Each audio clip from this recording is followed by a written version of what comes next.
नमस्कार, मैं प्रीति गौड़, डाइट प्रवक्ता गृह विज्ञान। आज आप लोगों से ध्यान आकर्षण मॉड्यूल पर चर्चा करूंगी। सबसे पहले विद्यालय में लर्निंग आउटकम के लक्ष्य की प्राप्ति हेतु उत्तर प्रदेश समग्र शिक्षा अभियान द्वारा ध्यान आकर्षण हस्तपुस्तिका का विकास किया गया है। इस हस्तपुस्तिका में प्रारंभिक कक्षाओं में भाषा, गणित, विज्ञान तथा अन्य विषयों को रुचिकर, आनंदमय एवं जीवंत बनाने के उद्देश्य से शैक्षिक तकनीकियों का विवरण विस्तार से दिया गया है। मुझे पूर्ण विश्वास है कि शिक्षक इन हस्तपुस्तिकाओं के माध्यम से अपने विद्यालय को आकर्षक स्वरूप देने तथा दैनिक कक्षा शिक्षण को प्रभावी एवं रुचिकर बनाने में सफल होंगे। इसी क्रम में ध्यान आकर्षण मॉड्यूल पर आज चर्चा करते हैं। सबसे पहले ये आवश्यक क्यों है। शिक्षक द्वारा पढ़ाए जाने के बावजूद बच्चों में भाषा कौशलों को ग्रहण करने में कठिनाई होती रही है, जैसे वर्तनी संबंधी अशुद्धियाँ, वर्णों तथा शब्दों को पहचानने में कठिनाई, वे शब्दों के उच्चारण में कठिनाई, बात करने में झिझक महसूस करने जैसी समस्याएं देखी गईं। गणित में अंकों को पहचानने में कठिनाई, आरोही व अवरोही चिन्हों को ना समझ पाना, जोड़, घटाना, गुणा, भाग ना कर पाना, शैक्षिक रूप से पिछड़ रहे बच्चों में पुनः आत्मविश्वास की जागृति तथा अच्छे अंक प्राप्त करने के लिए उत्साहवर्धन करना, शिक्षक द्वारा कुछ खास टेक्निक्स द्वारा ध्यान आकर्षण करके उनके अधिगम स्तर को बढ़ाने की आवश्यकता ने ही ध्यान आकर्षण मॉड्यूल को जन्म दिया। नेक्स्ट पॉइंट है ध्यान आकर्षण मॉड्यूल का उद्देश्य।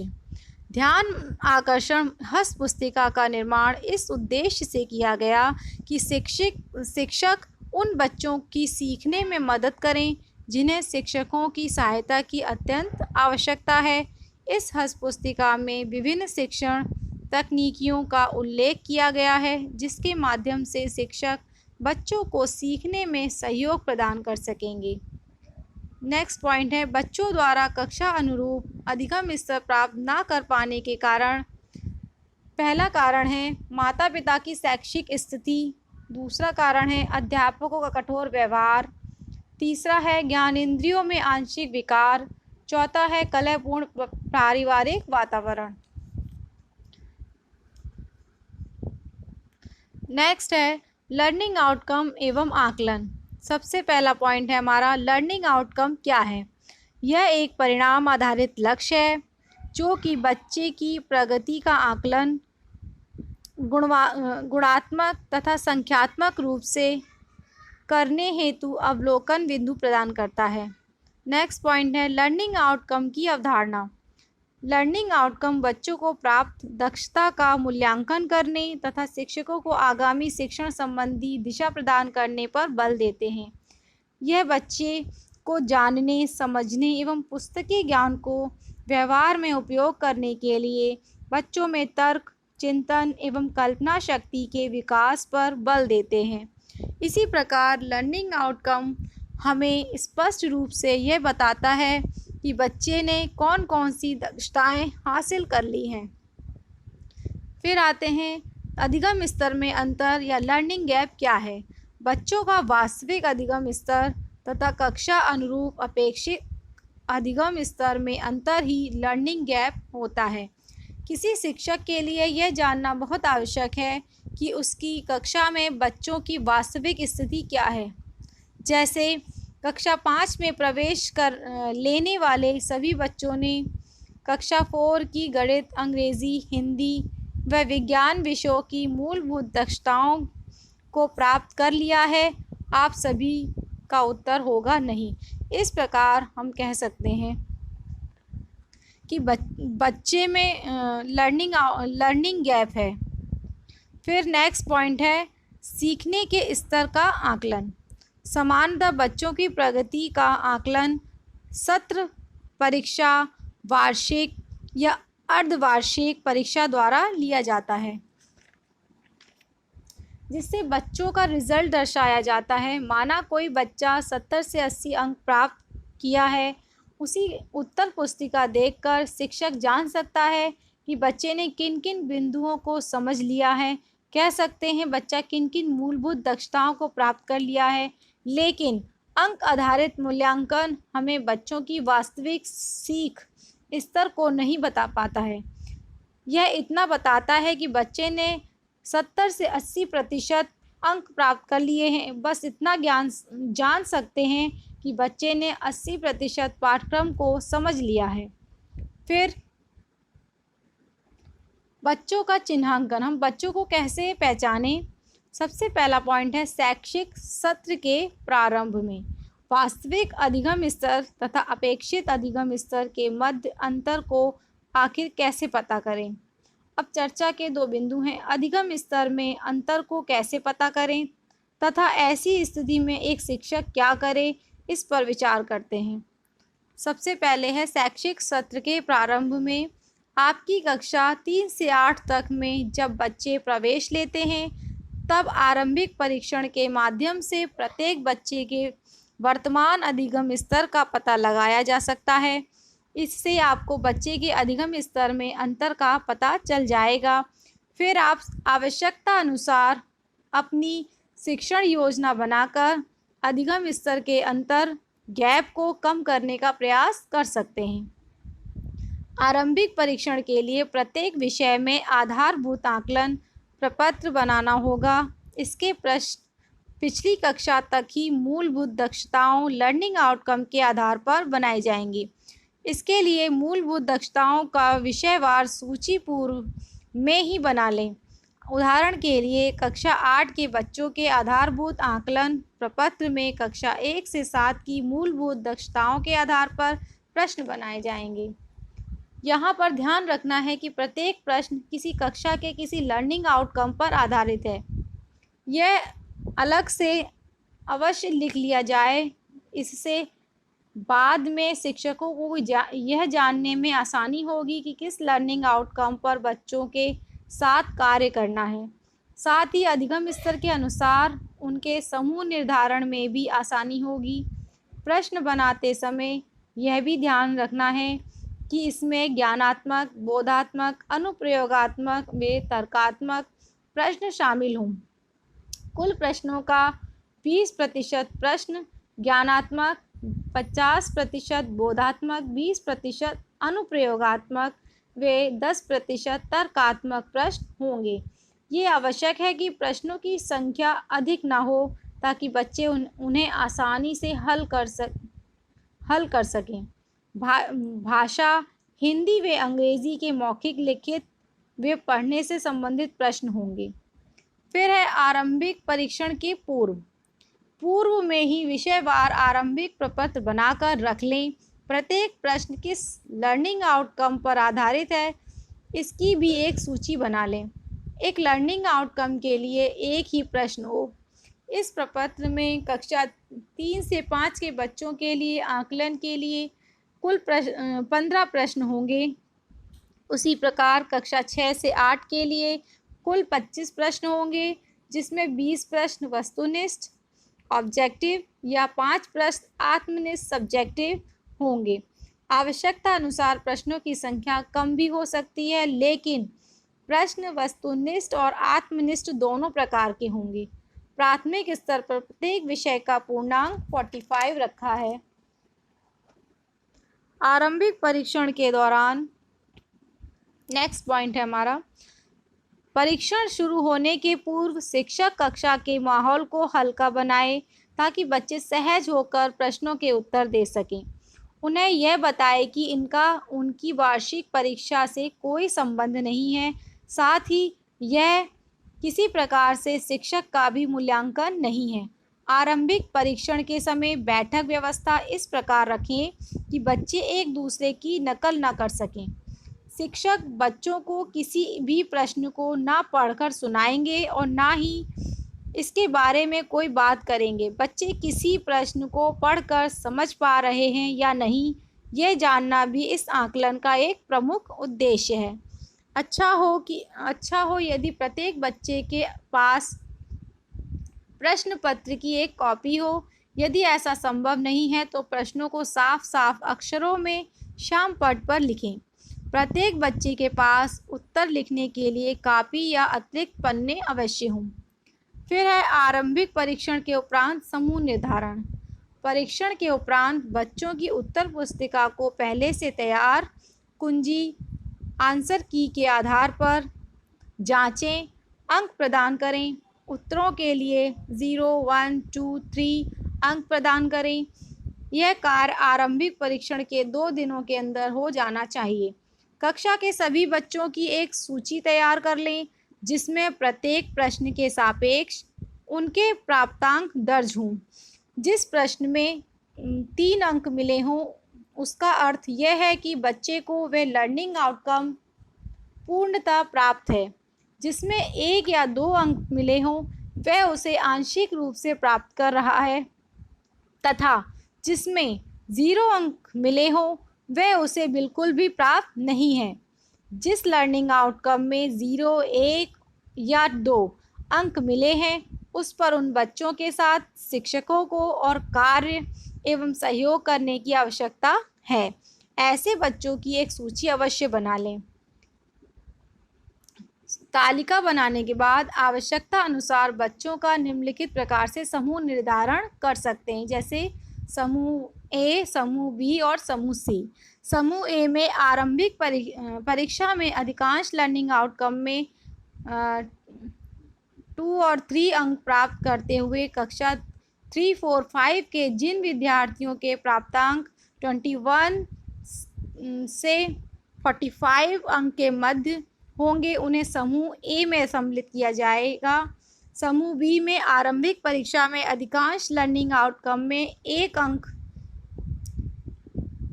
प्राप्त करते हुए कक्षा 3, 4, 5 के जिन विद्यार्थियों के प्राप्तांक 16 to 20 अंक के मध्य होंगे उन्हें समूह बी में सम्मिलित किया जाएगा। समूह सी आरंभिक परीक्षा में अधिकांश लर्निंग आउटकम में 0, 0 अंक प्राप्त करते हुए कक्षा 3, 4 और 5 के जिन विद्यार्थियों के प्राप्तांक 15 अथवा इससे कम होंगे उन्हें समूह सी में सम्मिलित किया जाएगा।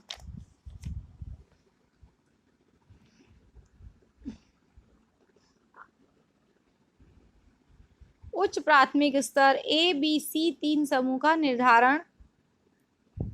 समूह ए में प्रारंभिक परीक्षा में अधिकांश लर्निंग आउटकम में 2 से 3 अंक प्राप्त करते हुए कक्षा 6, 7, 8 के जिन विद्यार्थियों के प्राप्तांक 35 to 75 के मध्य होंगे उन्हें समूह ए में सम्मिलित किया जाएगा। समूह बी में आरंभिक परीक्षा के अधिकांश लर्निंग आउटकम के 1 अंक प्राप्त करते हुए कक्षा 6, 7, 8 के जिन विद्यार्थियों के प्राप्तांक 26 to 34 के मध्य होंगे उन्हें समूह बी में सम्मिलित किया जाएगा। और समूह सी आरंभिक परीक्षा में अधिकांश लर्निंग आउटकम में 0 या 0 अंक प्राप्त करते हुए कक्षा 6, 7, 8 के जिन विद्यार्थियों के प्राप्तांक 25 अथवा 25 से कम होंगे उन्हें समूह सी में सम्मिलित किया जाएगा। विशेष जैसा कि हम लोगों ने आपको एक तालिका दिखा रहे हैं, ये तालिका मात्र उस आपकी समझ के लिए है। आपको इस प्रकार की एक विस्तृत सूची प्रत्येक विषय व उसकी मूलभूत दक्षताओं की तैयार करनी है। जैसे आप एक कॉलम बना लेंगे, क्रम संख्या, फिर बच्चों का नाम, फिर विषय, और विषय में कॉलम बना लेंगे कि आपको कौन सा लर्निंग आउटकम बच्चों का बढ़ाना है या प्राप्त करना है। बच्चों को उनका नाम लिखेंगे और उस लर्निंग आउटकम पर उसको नंबर देते जाएंगे।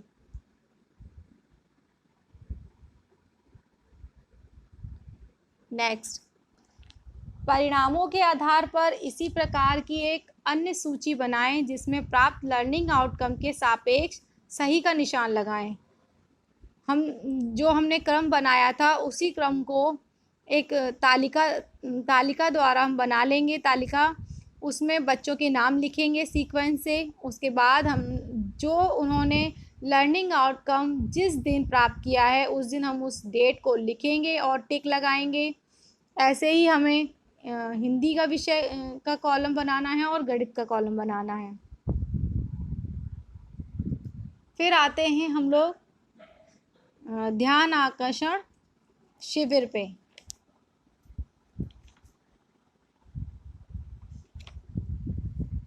सत्र के आरंभ में ही चिन्हांकित बच्चों के साथ चिन्हित मूलभूत लर्निंग आउटकम पर अगले 50 कार्य दिवस लगभग 2 माह तक कार्य करना ही ध्यान आकर्षण शिविर कहलाता है। इस कार्यशाला के रूप में भी किया जा सकता है इसे कार्यशाला के रूप में भी किया जा सकता है। इससे बच्चों के अधिगम स्तर में अंतर को कम करने में काफ़ी मदद मिलेगी।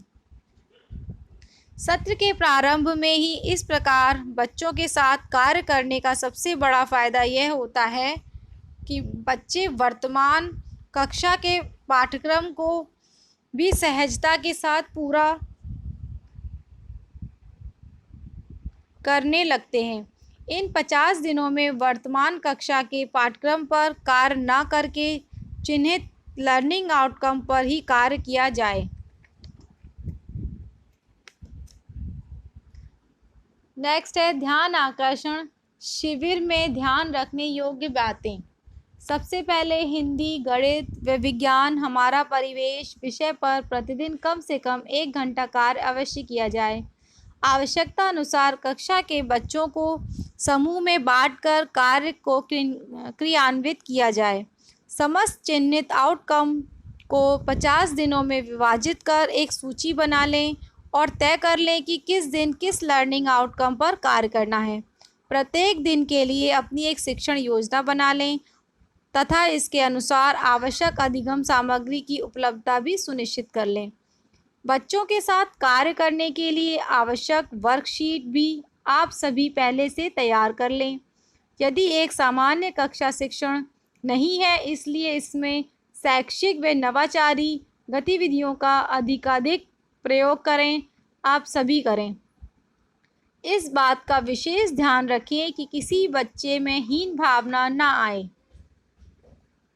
कक्षा शिक्षण हेतु रणनीतियाँ। एक ऐसी कक्षा जहां विभिन्न अधिगम स्तर वाले बच्चे हैं, उनमें सामान्य रूप से शिक्षण करने से विशेष लाभ नहीं होता है। ऐसी स्थिति में एक शिक्षक क्या करे? हमें उन बच्चों को पहचानना है जिनका अधिगम स्तर निम्न है या उससे भी कम है। ऐसे बच्चों का स्तरवार समूह बनाना है तथा आवश्यकता अनुसार शिक्षण योजना बनाकर बच्चों के साथ कार्य करना है। कार्य करने के पूर्व एक शिक्षक को क्या क्या तैयारी करनी होती है? सबसे पहले अधिगम स्तर संबंधी सूची। सबसे पहले आप एक सूची बनाएंगे जिसमें यह स्पष्ट हो कि बच्चे ने किस लर्निंग आउटकम को प्राप्त कर लिया है तथा किन लर्निंग आउटकम पर उसके साथ और कार्य करने की आवश्यकता है। समूह निर्धारण। अब अधिगम संप्राप्ति को ध्यान में रखते हुए बच्चों का समूह निर्धारण कर लें। नेक्स्ट पॉइंट है लर्निंग आउटकम की सूची। जिन लर्निंग आउटकम पर सीखने में अंतर के कारण कार्य करना है, उनकी एक क्रमवार सूची बना लें। यह सूची प्रत्येक विषय के लिए पृथक पृथक होगी। फिर है समय सारणी। ध्यान आकर्षण शिविर के लिए सत्र के प्रारंभ में आरंभिक परीक्षण के पश्चात कार्य करने के लिए 50 दिनों का समय सारणी बना लें। फिर है दिवसवार विभाजन। प्रत्येक लर्निंग आउटकम के लिए हमें दिवसवार विभाजन कर लें कि हमें किस दिवस में क्या लर्निंग आउटकम उनको सिखाना है। नेक्स्ट पॉइंट है शिक्षण योजना। जिन लर्निंग आउटकम पर कार्य करना है, उन पर आप अपनी शिक्षण योजना बना लें। शिक्षण योजना बनाते समय उन समस्त तरीकों को अवश्य ध्यान में रखें जो कक्षा को रोचक और उपयोगी बनाते हैं। ऐसे कई तरीकों का विवरण आगे दिया गया है। आप और भी तरीकों का प्रयोग कर सकते हैं जिसमें बच्चों के अधिगम में वृद्धि हो। नेक्स्ट पॉइंट है शिक्षण अधिगम सामग्री की उपलब्धता। शिक्षण योजना के अनुसार आवश्यक शिक्षण अधिगम सामग्री TLM को जुटा लें। एक सभी सामग्री शिक्षण के पूर्व ही कक्षा में होनी चाहिए। यदि किसी सामग्री वर्कशीट, कार्ड, चार्ट आदि का विकास किया जाना है तो उसे पूर्व में ही बना लें। इसी प्रकार यदि आप कोई शैक्षिक खेल कराने की सोच रहे हैं तो उसमें प्रयुक्त होने वाली सामग्रियों की व्यवस्था भी पहले से ही कर लें। शिक्षण अधिगम सामग्री की उपलब्धता व प्रयोग शिक्षण कार्य को न सिर्फ रोचक व प्रभावी बनाता है बल्कि बच्चों को स्वयं करके सीखने का अवसर भी देता है। इस प्रकार कार्य करने से बच्चों के अधिगम स्तर में वृद्धि तीव्र गति से होती है। नेक्स्ट है शिक्षण अधिगम प्रक्रिया। उपयुक्त तैयारियों के बाद सबसे महत्वपूर्ण चरण शिक्षण अधिगम प्रक्रिया का क्रियान्वयन है। यदि हम इस पूरी प्रक्रिया को ईमानदारी से क्रियान्वयन कर लेते हैं तो यकीन मानिए यह हमारी तरफ से बच्चों के कक्षानुसार अधिगम स्तर को प्राप्त करने में महत्वपूर्ण योगदान होगा। इसके लिए यह महत्वपूर्ण है कि हम प्रभावी शिक्षण के विभिन्न तरीकों पर अपनी स्पष्ट और व्यापक समझ बनाएं। प्रभावी शिक्षण के कुछ मुख्य तरीके आगे दिए हैं जिन पर हम विस्तार से चर्चा करेंगे। उसी के अनुरूप आप कक्षा शिक्षण करने का प्रयास करें। फिर है बैठक व्यवस्था। कक्षा में बच्चों को इस तरह बिठाएं कि आपकी नज़र सभी बच्चों पर रहे। आप यह देख पाएँ कि आपकी कक्षा में प्रत्येक बच्चा क्या कर रहा है। इसके लिए कुछ सुझाव नीचे दिए गए हैं। सबसे पहले हम समय सारणी बना लें।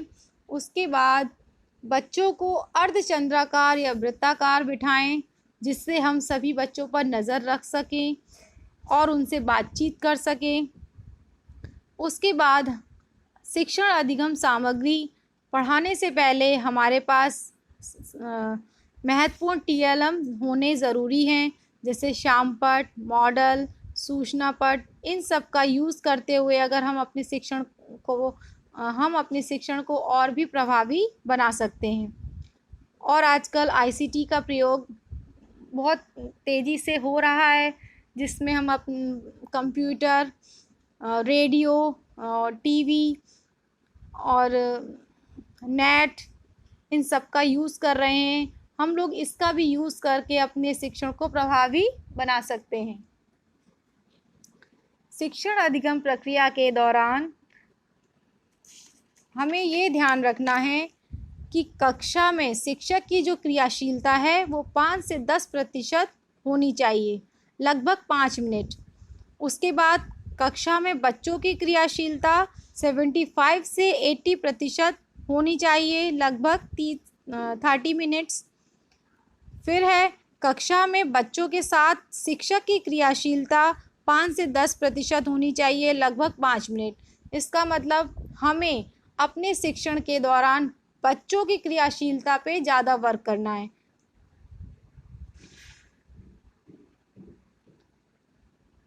और बच्चों को नई नई टेक्निक्स द्वारा और पहाड़ा की खेल गतिविधियों का प्रयोग करके कक्षा का तनाव रहित माहौल बनाकर बच्चों को अवश्य सुनें।